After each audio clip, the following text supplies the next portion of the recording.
Portal 2 may have the greatest ending of anything ever.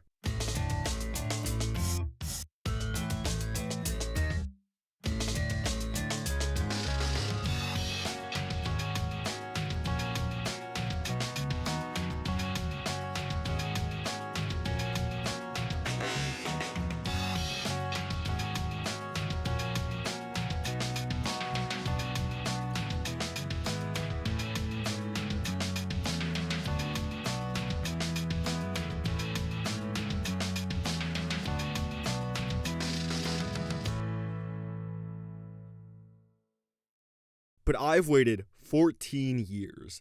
14 long years after Portal 2's release to come forward with this. This ending makes no sense. And it's not that, oh, Cho wouldn't be able to survive in space. Nor is it that Cho wouldn't actually be able to land that shot on the moon. But instead, it all has to do with this tiny little goddamn flag. I'll quickly summarize Portal 2's ending in case you forgot. You and your robot girlfriend GLaDOS team up to defeat another robot, Wheatley, from blowing up the entire enrichment center. Wheatley bombs you, and all hope seems to be lost.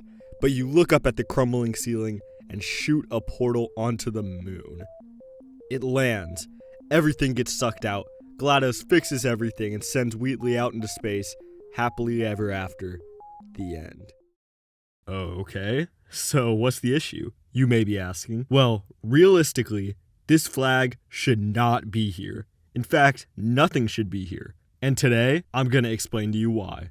The moon has always fascinated humanity, which is why it became a priority of the United States to hurl a human being onto it before the Soviets could. You know, back during the Cold War. The US would prove successful, and Neil Armstrong would be that man hurled onto the surface of the moon. And just to prove that America's was way longer than the Soviets, Neil Armstrong firmly planted an American flag onto the moon's soil, showing those Soviets who was really in charge. So what does this have to do with the flag in Portal 2? Well, the thing is, hundreds of millions were spent ensuring Apollo 11 would function perfectly. Everything was specially designed so this thing could land Neil Armstrong on the moon. Countless hours were spent hand-writing code because computers sucked back then. But when it came to the flag they would use to assert America's dominance on the rest of the world, they just used some regular random-ass flag. The American flag on the moon is made of nylon and coated with a special layer of a UV-resistant dye. The thing is, nylon isn't particularly durable, especially in an environment as extreme as the vacuum of space. Every single day, that flag has to withstand temperatures as high as 250 degrees Fahrenheit and as low as negative 208 degrees Fahrenheit. That's 121 degrees Celsius and negative 133 degrees Celsius for you weirdos out there. But it's all okay, because that flag has a special UV coating. It'll protect it from extreme temperatures and, well, yeah, about that. This flag is getting directly blasted with UV radiation from the sun, so a puny layer of UV dye is not going to protect this thing. So my point is, the flag on the moon isn't in very great shape, and is barely surviving after nearly 60 years up there. But now the question stands, how many years in the future is Portal 2? So according to the final hours of Portal 2, which is a book that you actually have to read, Portal 2 takes place around 50 to 50,000 years after the events of Portal 1. And it's been confirmed that Portal 1 takes place around 2010. So anywhere from 2060 to 50,000 2010. Okay, no, this is good. We just need to narrow it down.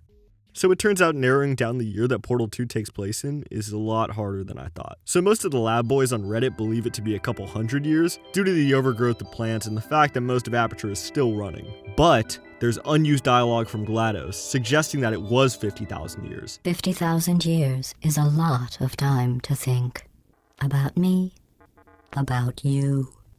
We were doing so well together. I'm gonna go with the unused dialogue though and say it was closer to 50,000 years. Aperture science could still be running because the enrichment center is fueled by nuclear energy. Warning. Core overheating. Nuclear meltdown imminent. Which could last for a few billion years without any major issues. It also explains why the Earth looks so clear at the end of the game, when Portal and Half-Life take place in the same universe. And, well, you know how Half-Life's Earth looks. It even explains why Aperture science is completely wrecked.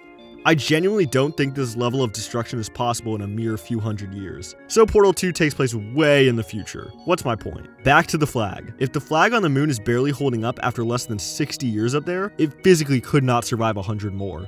let alone 50,000 more. According to NASA, that flag is probably entirely unrecognizable if it even is still up there. Also, funny side note while I'm editing this, apparently NASA bought the flag for like $5, while the rest of Apollo 11 cost like $300 million.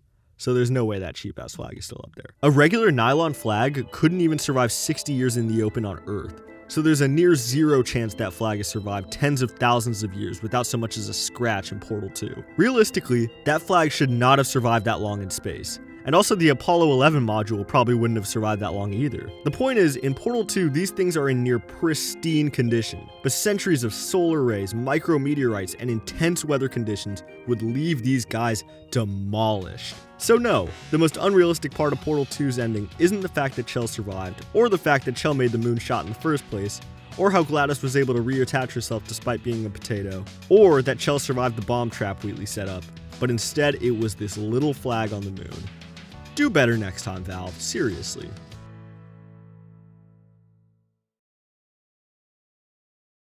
Bye, have a great time.